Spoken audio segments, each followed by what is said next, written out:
অমুক সম্পাদক এটা ভালোবাসেন, তাই তার মতো করে একটা গল্প লিখব, কোথায় একটু তাকে খুশি করার জন্য যা আপনি বিশ্বাস করেন না তেমন কথা বলে দিলেন, হয়তো নিজের সমাজকে এক হাত নিয়ে বসলেন। আমি বলি এইটাই হচ্ছে সবচাইতে বড় অশ্লীলতা কাব্যে। আসুক বলয় নিশ্চিহ্ন হোক যত ব্যাধি।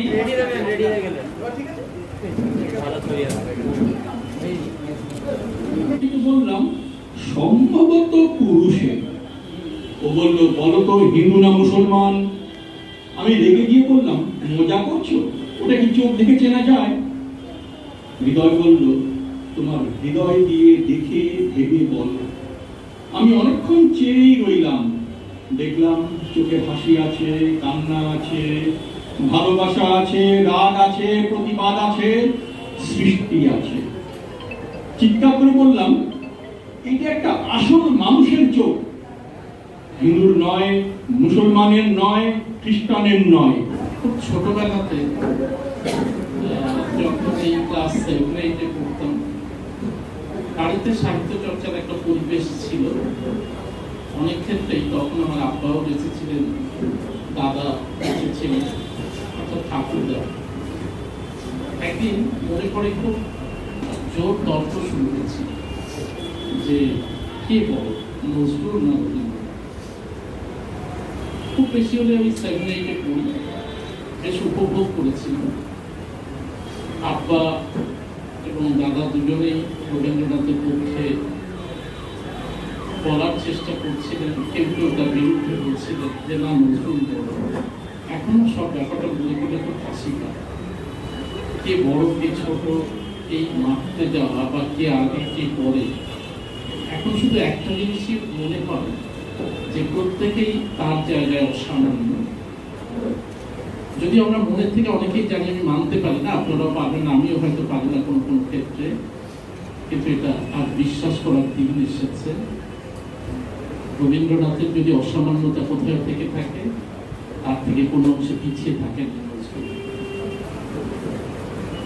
ইন্টেলেকচুয়ালি, হয়তো তাই, কিন্তু আমি সে কথায় যাব না। যেটা বলার কথা সেটা হচ্ছে উপেক্ষিত মানুষের উপেক্ষাকে জয় করার যে হাতিয়ার হতে পারে নজরুল সাহিত্য, সেটা নিয়েই আমাকে কথা বলতে হবে। উপেক্ষিত মানুষ কারা, নজরুলের সাহিত্য সেখানে কিভাবে তাদেরকে প্রাণিত করে, তা নিয়ে কথা বলতে গেলে ঘন্টার পর ঘন্টা কেটে যাবে। আমি শুধু একটা কথাই বলি, সবচাইতে বেশি উপেক্ষিত বোধ হয় জাতিসত্তা হিসাবে সেদিনের বাঙালি মুসলমান সমাজ ছিল। যে কথা একটু আগেই রহমান ভাই বললেন, 30 বছরের একজন যুবক এই কলেজ স্ট্রিট কফি হাউসেই তাকে সংবর্ধনা জানানো হচ্ছে। আমি ব্যক্তিগতভাবে 48-এ দাঁড়িয়ে রয়েছে, অর্থাৎ আমাদের থেকে অনেক দিন আগে। একটা জাতিসত্তাকে যখন দোলে পিষে নিংড়ে দেওয়া হচ্ছে, রক্তাক্ত করা হচ্ছে প্রতি মুহূর্তে, সেই জাতিসত্তার মধ্যে থেকেই জন্ম হয়েছিল তার। তাকে সমুদ্র হিমাচল যদি আমরা নাও বলি, বাংলার সিংহভাগ মানুষ মেনে নিয়েছিলেন, তার সাহিত্যকে পুলিশ করেছিলেন। এই যে জাগরণ, একটা জাতিসত্তার পক্ষ থেকে তার থেকে বড় প্রাপ্তি আর কি হতে পারে? সবচেয়ে বড় কথা কি ছিল জানেন? এত কিছুর পরেও তাকে কিন্তু কেউ কোনোদিন সাম্প্রদায়িকতার বাঁধনে বাঁধতে পারেনি, দেখে দিতে পারে। এবং আমি মনে করি এটাই ছিল তার সবচেয়ে বড় জয়। আজ যেখানে আমরা উপেক্ষিত, সেই সাম্প্রদায়িকতা পদে পদে আমাকে আপনাকে সকলকেই কষ্ট করছে। সেই সাম্প্রদায়িকতার বিরুদ্ধে তার যে উচ্চারণ, সে উচ্চারণ আজ অবধি অনন্য। আমরা অনেকেই রয়েছি যারা নিজেকে বিলিয়ে দিয়ে অসাম্প্রদায়িক প্রতিপন্ন করার মধ্যে দিয়ে আরেক ধরনের সাম্প্রদায়িকতার জন্ম দিই। আমি মনে করি নজরুল এবং তার সাহিত্য তার বিরুদ্ধেই সবচেয়ে বড় বিদ্রোহ। আমি আবার বলছি, 7-8 মিনিটের বেশি সময় নেওয়ার সুযোগ আমার হলেই আপনাদের নিয়ে। এ যদি তার পরিচয়ের একটা দিক হয়, তারপরেই তিনি যেখানটাতে দাঁড়িয়েছিলেন সেটা হচ্ছে উপেক্ষিত নিরন্ন মানুষের জন্য সেই কান্না। আমি মনে করি আজ পর্যন্ত কোনো বাঙালি কবি কাঁদতে পারেননি তার মতো করে। এবং ভবিষ্যতে যে তার সম্ভাবনা রয়েছে তাও আমরা দেখতে পাচ্ছি না। কবিতা অন্য জিনিস, আপনারা যা কবিতা লেখেন, আমি শুধু একটা অনুরোধ আপনাদের কাছে করে যাব, যা অন্তর দিয়ে বিশ্বাস করে না তারা তো কখনো কলমের ডগায় লিখবেন না, ওই শব্দ উচ্চারণ করবেন না। না হোক আপনার কবিতা কেউ না পড়ুক, আপনি নিজের জন্য লিখুন, কিন্তু যা বিশ্বাস করবেন না তা লিখবেন না।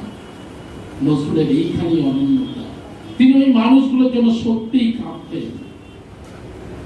ছোটবেলা খেতে পেতেন না, অনেক গল্প আমরা শুনেছি, ওগুলোর কিছুটা কিছুটা গল্প। অতখানি বিপন্নতা সম্ভবত তার পারিবারিক জীবনে ছিল না। আসলে তিনি না খেতে পাওয়ার যন্ত্রণায় তাড়িত হয়েও কবিতা লিখতেন না, তাড়িত হয়েছিলেন ওই মানুষগুলোর দুঃখ যন্ত্রণাকে অনুভব করে, এবং নিজেকে নিংড়ে দিতে পেরেছিলেন বলেই ওই কবিতা তার কলম থেকে উঠে এসেছিল।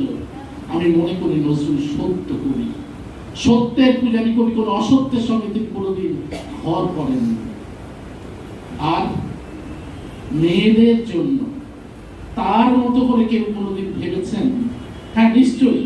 আজ ফেমিনিজমের যুগ, অনেক কথা আমরা বলি, কিন্তু তিনি তার সময় যে কথা বলতে পেরেছিলেন, ফেমিনিজম ভাবনার অনেক সীমাবদ্ধতা আছে, ব্যক্তিগতভাবে আমিও বিশ্বাস করি তাদের ভাবনার মধ্যে কোথায় কোনো সমস্যা যে নেই এই কথা জোর দিয়ে বলা যাবে না, কিন্তু ফেমিনিজম ভাবনার প্রথাবদ্ধতার বাইরেও যে উচ্চারণ তিনি আমাদের জন্য রেখে গেছেন, তার ওই নারী শীর্ষক কবিতার মধ্যে তার তুলনা কি আজ পর্যন্ত বাংলা সাহিত্যে কোথায় আছে বলে আমরা বিশ্বাস করি?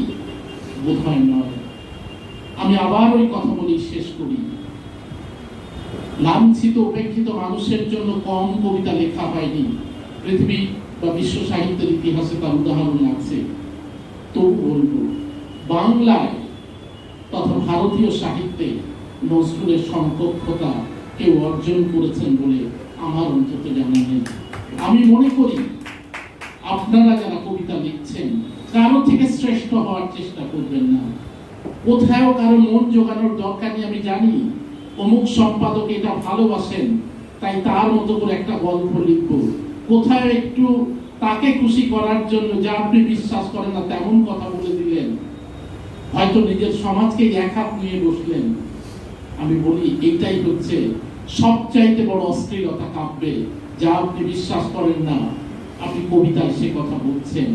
নজরুলকে যদি আজ সত্য করে জানি, তাহলে এই অঙ্গীকার করি, আমি আমার জন্য, যদি আর কারোর জন্য না পারি, অন্তত আমার সঙ্গে প্রবঞ্চনা করবো না, তঞ্চকতা করবো না। আর মানুষের জন্য যদি নিজের কবিতাকে উৎসর্গ করি, তাহলে নজরুলকে শ্রদ্ধার্ঘ্য নিবেদন করা তার থেকে বড় আর কিছু হতে পারে বলে আমি মনে করি না। ধন্যবাদ। আমার স্বরচিত কবিতার শিরোনাম বিদ্রোহী স্বর, কিশোরী মণ্ডল। গলায় আটকে বিদ্রোহী স্বর, বহু কষ্টে মুক্তির জন্য অপেক্ষায়। মাঝে মাঝে বিদ্যুতের ন্যায় আকার নিতে চাইছে বিদ্রোহী স্বর। আসবে এবার, আসুক প্রলয়, নিচ্ছিন্ন হোক যত ব্যাধি, ধ্বংসের নিশান দেশে আসুক বিদ্রোহী স্বর। দাবি তুলুক কল্লোলিনীর বিচার, সময় ক্লান্ত, পরিস্থিতি অন্ধকার। স্বাধীনতা রুদ্ধ হচ্ছে অন্ধকারের খাবার, মুক্তি দেবে জনগণের বিদ্রোহী স্বর। ঝড় উঠেছে, বিদ্রোহী স্বর দিন দিন তীক্ষ্ণ হচ্ছে, কাঁপছে পাপি, অন্ধকারে ছায়া হচ্ছে। আসুক প্রলয়, ভয় নেই, প্রলয় আনবে নতুনের সার। নমস্কার সবাই। কাজী নজরুল ইসলাম। বিদ্রোহীতে বেঁধেছি তোমায়, যদিও পুরী চৈতি হাওয়া। মন ভেজানো গহীন প্রেম, সঞ্চিতা আর গোপন প্রিয়া। এদেশ তোমার রাখেনি ধরে, শোনেনি তোমার সাম্যবাণী। বৃত্ত আর কুসুম ছিঁড়ে করেছে শুধু টানাটানি। বাংলাদেশের জাতীয় কবি আমরা দেখি তোমার নাম। দুঃখু তোমার জন্ম ভিটে চুরুলিয়া পায়নি দাম। তবুও তোমার উচ্ছ্বাসে অদম্য জেদ, তবুও তোমার উল্লাসে অদম্য জেদ আর উচ্ছ্বাসে। কাজী কবি তুমি আছো হৃদমাঝারের ক্যানভাসে। এমনি করেই অযুত বছর সাম্যবাদের কবি হয়ে আমজনতায় মিশে থেকো সর্বহারার গাঙ্গে, সর্বহারার গাঙ্গে। ধন্যবাদ। বিরক্তিকর একটা ব্যাপার, সেটা হলো এই সভায় সভাপতি হয়ে বসে থাকা। প্রধান অতিথি তিনিও বসে আছেন।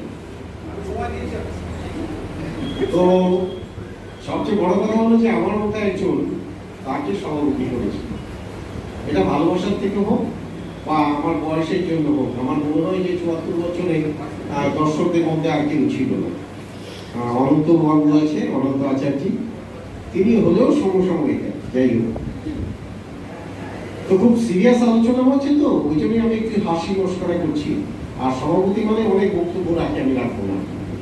আজকে আমরা এত বড় একটা অনুষ্ঠান করছি কলকাতার বুকে, এবং সবচেয়ে গর্বের কথা হলো যে ইস্টতলাতে পাশেই নজরুলকে সম্বর্ধনা দেওয়া হয়েছিল, তার উপরে আমরা আজকে সবাই যারা এসেছিলাম সবাইকে সম্বর্ধিত করলো রোড ম্যাপের কমিটি। এখন রোড ম্যাপটা কেন নাম হলো আজকে মনে করছে, পাশাপাশি পথসংকেত বলে একটা বাংলা পত্রিকা ছিল, যেটা 1975 সাল থেকে শুরু হয়েছিল, এখন জ্যান্ত আছে, মনে যায়। 2-4টে পত্রিকা তো কিছুদিন চলে, তারপর মরে যায়। যেরকম বলতে দ্বিধা নেই, আমাদের আব্দুর রহমান উনিও একটা পত্রিকা তৈরি করেছিলেন আজ থেকে বহু বছর আগে। সেটা অতীত, জানি না কজন জানেন, কিন্তু আমি জানি। যেহেতু আমাকে সমীক্ষাটা করতে হয়, সেই সমীক্ষাতে লেখা হয়েছিল যে রহমানবাবু প্রথম কোন পত্রিকা করেছিল। তার পরবর্তীতে কেন তিনি রোডম্যাপ নামটা নিলেন, আমার কখনোই আলোচনা হয়নি রহমানবাবুর সাথে যে কেন এই নামটা নিয়েছে। পথ সংকেত ছিল পথের একটা সংকেত, আর রোডম্যাপটা আমাদের দেখিয়ে দিচ্ছে, একটা রোডের রাস্তার ম্যাপ এঁকে দিয়েছে, আমাদের বলে দিয়েছে যে এই পথে তোমরা এগোলে নির্দিষ্ট জায়গায় পৌঁছতে পারবে। আজকে অস্থির সময়, ক্ষণভঙ্গুর সময়, রাজনৈতিক উত্তাল, সামাজিক উত্তাল, তার মধ্যে আমাদের সঠিক পথের দিশা দেখাবে রোড ম্যাপ।